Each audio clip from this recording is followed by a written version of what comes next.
নির্দোষ ছিল। আমার বাবা একজন আর্মি অফিসারকে উল্টো বাঁচাইছিল, তবুও তাকে বলা হয়েছিল সে কেন তার দায়িত্ব পালন করে নাই। আমার বাবা কোনো দোষ করে নাই।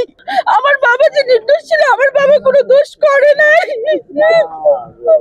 আজকে তার প্রমাণ হয়েছে আমার বাবা কোনো দোষ করে নাই। আমি আমি আমি সবার কাছে কৃতজ্ঞ।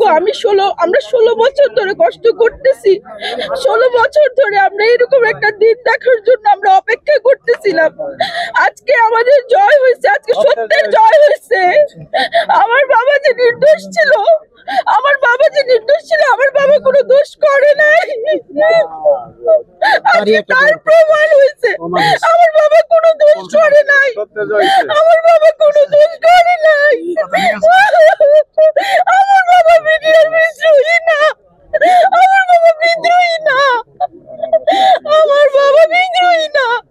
বারবার বলেছে আমরা বিডিআর বিদ্রোহী। আমার বাবা কোনো অন্যায় করে নাই। আমার বাবা একজন আর্মি অফিসারকে উল্টো বাঁচাইছিল, তবুও তাকে বলা হয়েছিল সে কেন তার দায়িত্ব পালন করে নাই।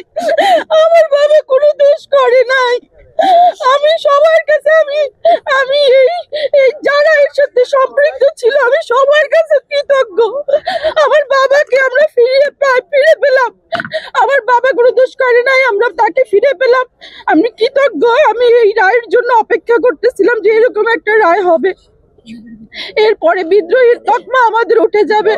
এরকম একটা ইয়া চাই যে আমাদের বিদ্রোহীর তকমা উঠে যাবে, এবং যারা এর সাথে জড়িত ছিল অবশ্যই তাদের বিচার চাই। সেই খুনিদের বিচার চাই, যাদের জন্য আমাদের জীবনের 16টা বছর শেষ হয়ে গেল।